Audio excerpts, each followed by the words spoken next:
Hi, I'm Rodney with Thornton and Grooms. Last week we discussed replacing aerators that get a calcium buildup and they spray funny.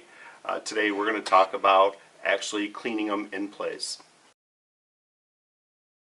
C.L.R. could be used to clean a faucet, but there's a more natural way of cleaning it, and it's just white vinegar, and you just put it in a bag, and you want to hold it there or keep it soaked for maybe a couple hours. You can either tape it so that the bag stays there, or even use a rubber band and wrap it around there just so that it's submerged in the white vinegar. Usually 2 hours is about all it takes, and then when you remove it, you typically would just take like a little toothbrush or any kind of brush and kind of clean it off like that, and then make sure you rinse it real well so that you're not getting white vinegar in the food that you're trying to cook.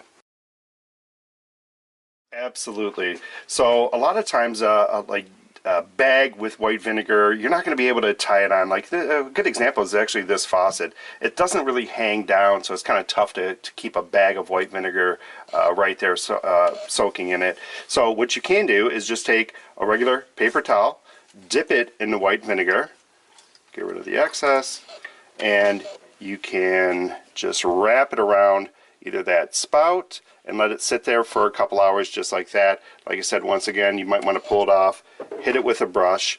A lot of times you'll see a buildup of calcium around the base of a faucet too. Once again, take a wet paper towel soaked in vinegar. You'll just kind of wrap it around there, let it sit for a couple hours, and typically that should loosen it up where it'll come right off.